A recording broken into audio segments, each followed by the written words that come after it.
अंबिकापुर के सतीपारा स्थित शिवसागर तालाब की जमीन को पाट कर बेचने के मामले में सुप्रीम कोर्ट ने टीएस सिंहदेव को बड़ी राहत दी है। एनजीटी के बाद अब सुप्रीम कोर्ट ने भी इस मामले को लेकर टीएस सिंहदेव को क्लीन चिट देती है। इस मामले के संबंध में उनके वकीलों ने पत्रकार वार्ता कर पत्रकारों के समक्ष संपूर्ण जानकारी प्रस्तुत की। आइए सुनते हैं क्या कहना है संपूर्ण मामले को लेकर।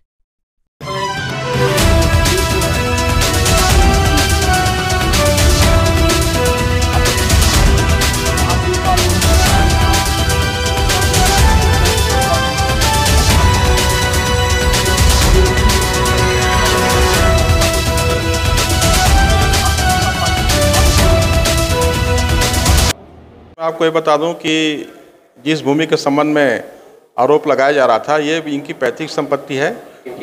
टीएस सिंहदेव जी की पैतृक संपत्ति है, जो उनके पूर्वजों द्वारा भारत शासन से वर्ष 1948 में हुए अनुबंध के तहत अपने निजी स्वामित्व में रखा गया। ये जो भूमि है खसा नंबर 3467, जिसका रकबा 52.46 एकड़ है। ये राजस्व पत्रों में जरूर शिवसागर बांध के रूप में अंकित है, लेकिन कभी भी इसमें पूरे क्षेत्र में पानी नहीं रहा। इसके तालाब के लगभग 52 एकड़ में से 21 एकड़ में ही पानी था और शेष भूमि खुली थी। इस आधार पर जो है इनकी ओर से कलेक्टर सरगुजा के समक्ष नोयत परिवर्तन का एक आवेदन दिया गया। क्योंकि कलेक्टर महोदय को अधिकार है कि जो बंदोबस्त की भूमि है नोयत परिवर्तन कर सकते हैं। उनके द्वारा विधिवत राजस्व अधिकारियों की टीम गठित कर दिनांक 5/11/96 को एक आदेश पारित किया गया, जिसमें से 21 एकड़ जो तालाब क्षेत्र का रकबा था उसको यथावत रखते हुए शेष 33 एकड़ भूमि उनके एक पदाधिकारी विशाल ला हैं, उनके द्वारा भी राज्य शासन को शिकायत किया गया वर्ष 2016 में कि टीएस सिंहदेव द्वारा तालाब की भूमि का गलत ढंग से जो है क्रय विक्रय किया जा रहा है अपने नाम से अंकित कराकर। उस समय के कलेक्टर महोदय द्वारा विधिवत जांच कराई गई राजस्व अधिकारियों, टाउन एंड कंट्री प्लानिंग के अधिकारियों से, और उसे ये पाया गया कि इसमें किसी प्रकार की कोई जो है गलत कार्य नहीं किया गया है, जो है विधिवत है। इस आशय का फिर प्रतिवेदन कलेक्टर महोदय द्वारा राज्य शासन को भेज दिया गया और मैटर वहाँ समाप्त हो गया। वहाँ से मैटर समाप्त होने के बाद फिर आलोक दुबे इसी भूमि को लेकर माननीय ग्रीन ट्रिब्यूनल के समक्ष भोपाल में एक परिवाद प्रस्तुत किए और ग्रीन ट्रिब्यूनल द्वारा विधिवत सुनवाई करते हुए जो आलोक दुबे का जो प्रकरण है वो दिनांक 7/3/19 के आदेश द्वारा निरस्त कर दिया गया। 7/3/19 के आदेश के विरुद्ध आलोक दुबे फिर ग्रीन ट्रिब्यूनल के समक्ष रिव्यू पिटीशन फाइल किए, वो भी निरस्त हो गया। उस निरस्ती आदेश के विरुद्ध उन्होंने सुप्रीम कोर्ट के समक्ष अपील क्रमांक 1806/2021 प्रस्तुत किया और माननीय सर्वोच्च न्यायालय द्वारा भी अपने आदेश दिनांक 27/8/21 द्वारा उसे निरस्त कर दिया। इस प्रकार आलोक दुबे की याचिका माननीय सर्वोच्च न्यायालय से निरस्त होने के पश्चात और कैलाश मिश्रा को यह मालूम था कि उनके शिकायत पर कलेक्टर महोदय ने राज्य शासन को प्रतिवेदन दे दिया गया है कि इसमें किसी प्रकार की कोई त्रुटि नहीं है। तरुण नीर समिति की ओर से माननीय उच्च न्यायालय छत्तीसगढ़ बिलासपुर के समक्ष एक जनहित याचिका प्रस्तुत की गई और जनहित याचिका इस आशय की प्रस्तुत की गई कि टीएस सिंहदेव द्वारा तालाब की भूमि को गलत ढंग से जो है अपने नाम से अंकित कराकर क्रय विक्रय किए जा रहे हैं, इसलिए इसको पूर्व की स्थिति में लाया जाए। माननीय उच्च न्यायालय के समक्ष सभी तथ्यों को हम लोगों ने स्पष्ट रूप से रखा और ये कहा कि इसमें किसी प्रकार की कोई अवैधानिकता नहीं है, क्योंकि कलेक्टर महोदय ने विधिवत जाँच करके आदेश पारित किया है। माननीय ग्रीन ट्रिब्यूनल, माननीय सर्वोच्च न्यायालय ने भी इन तथ्यों का निराकरण कर दिया है।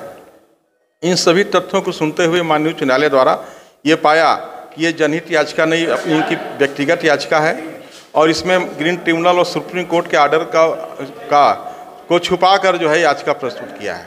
इस आधार पर माननीय उच्च न्यायालय ने इनकी जनहित याचिका दिनांक 8/9/23 के आदेश द्वारा निरस्त कर दिया गया है, जिससे स्पष्ट हो रहा है कि इनको तंग और परेशान करने के लिए या बदनाम करने के लिए समाज में इस तरह की याचिकाएँ विगत 6-7 वर्षों से लगातार प्रस्तुत की जाती रही, जबकि इसका कोई लाभ शिकायतकर्तागण को आज तक प्राप्त नहीं हुआ। अब आगे क्या करेंगे? आगे स्थिति है कि इसके संबंध में एक डिफेमेशन का केस बनता है मानहानि का, और आदरणीय विधायक जी जब अंबिकापुर प्रवास पर आएंगे तो उनसे चर्चा करके हम लोग इस पर आगे कार्रवाई करेंगे।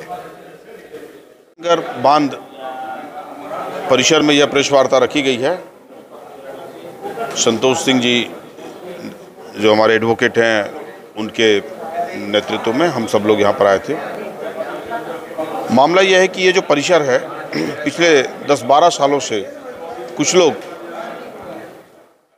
टीएस सिंहदेव जी के छवि को धूमिल करने के लिए लगातार ये कहते थे कि उन्होंने तालाब की ज़मीन भी बेच दी और एक सेवा भाव से पूरे और शहर के लिए फेल हुआ।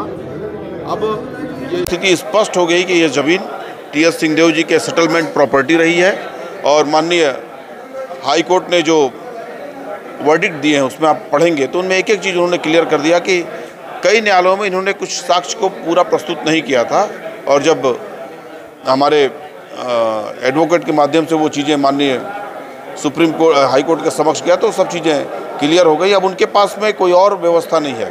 अब वो चाहें तो सारे न्यायालय ट्राई कर चुके, अब उनके पास एक ऑप्शन है कि वो विदेश में भी जा कर के अपनी बात को रख सकते हैं, क्योंकि उनका उद्देश्य जो है वो छवि को धूमिल करना, और केवल स्पेशल दिवस पे, जब राजनीति के कोई विशेष दिवस होते थे उस दिवस पे ये अपने जो कागजात है उनको करते थे।